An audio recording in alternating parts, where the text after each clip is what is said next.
magandang hapon po. Ito po muli, Dong Tigidong. Tayo po nag-uulat at nagbibigay ng update para po kay Sir Well Lipat at sa programa po na Aksyon Agad at Akyatan Friday. So, tamang-tama po, naibigay na po ang tulong ayuda para po kay Raymond dahil nga po nag-raise siya pa ng fund o nag-iipon siya ng pera para po yung kanyang butas dito sa kanyang leeg ay mailipat na dito sa braso. Palalagyan po ng pistola. Yun po yung hinihinging tulong pinansyal sa ngayon ni Raymond. At maraming salamat Team Ruel Lipat dahil nabigyan na po siya ngayon ng pandagdag. Hindi man po mapupunuan yung kanyang pangailangan ay pandagdag po sa kanyang ipon upang matransfer na po yung kanyang butas dito na pistola ay ilalagay po sa braso na mas magiging sa kanya komportable. Ngayon po ay papunta po tayo doon sa kanilang lugar sa Bulwang, apat pong barangay mula po sa amin din po sa Salvacion, no?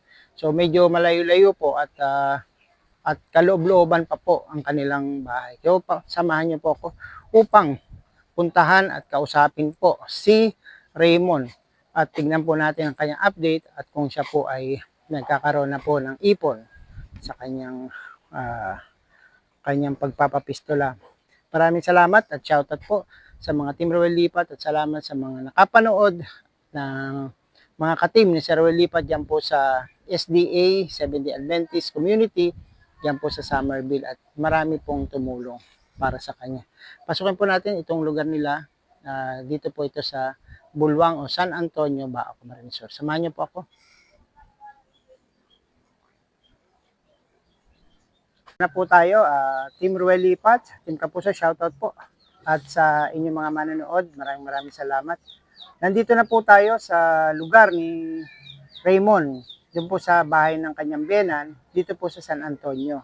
So dala-dala na po natin ang good news, may pandagdag na po siya sa kanyang pagpapapistola o pag-transfer po ng kanyang dinadialysis na butas, itatransfer na po dito sa arm, which is yung magiging komportable sa kanya. Yan din po yung payo ng kanyang doktor. So katatapos niya lang today ng dialysis. At eto, tingnan natin kung kaya na natin siyang kausapin. Samahan niyo po ako. Hello, Raymond. Ito na po si Raymond. Hiramin ko muna itong isang bangko. Ayun na po, sir.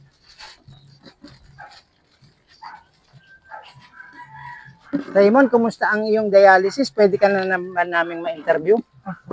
Ayan, interview na po natin si Raymond at sana ay okay na siya. Hindi ka ba nahilo after ng dialysis? Walang side effect? Wala naman Totally po. wala. Kayang magbiyahe? Opo. Kaya mong mag-solo? Opo. Talagang bilib po tayo dito. Ito talaga yung survivor fighter. Talagang nagpapadialysis, solo lang siya, kaya niya. No?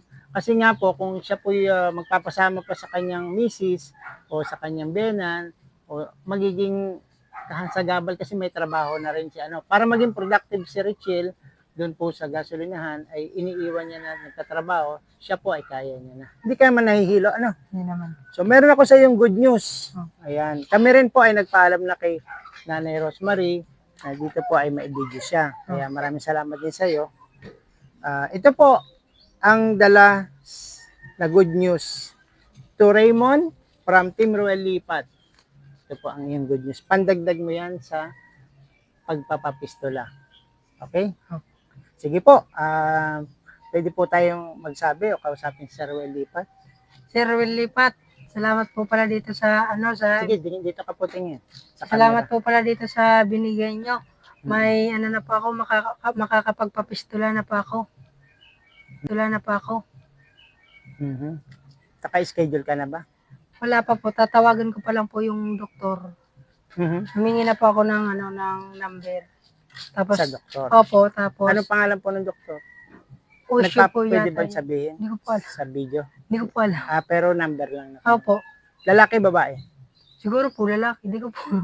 Hindi ka pa sure? Opo. Okay. Pero yung number na yon ay kanino mo hiningi?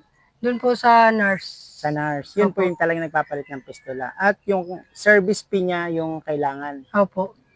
paano po yung ililipat na mga tools items na ganyan? May bibiling ka pa ba?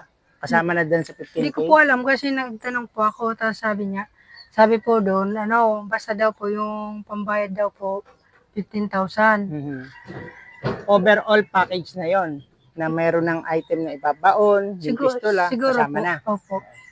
Siguro tingin ko okay na rin yun kasi yung professional fee, tsaka yung item na kakabit, tsaka yung room o yung operating room, syempre may mga charges yan sa hospital. Saan kang hospital daw ipapalit ng pistola? Doon din sa Tanchuling o sa BMC? Sa BMC po, di ko po alam, basta sa Naga daw po, tinanong ko po sa Sa Naga BMC po, Nay. Opo, sa Naga. Ayun. So sige, bigyan mo kami ng update once na kayo po ay napaglipatan na ng, Opo, opo. ng pistola.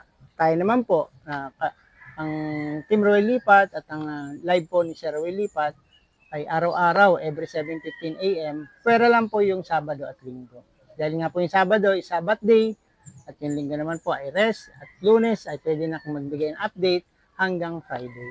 Maraming salamat at kami po ay napaunlakan ninyo. Opo. Sir Roy Lipat, maraming salamat po dito sa binigyan niyo naman sa akin. Malaking tulong na po to. Makakapapistula na po ako. Opo. Anong mga na-experience ngayon ni Arichilda?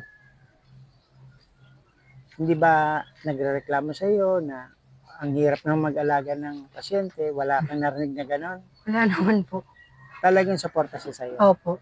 Whether, kaya nga po pag kinasal, sabi nga nila ay for better or for worse, di ba? Magsasama sa hirap at sa ginawa, for poor or richer. Kaya si Richilda, hanga rin po ako sa kanya.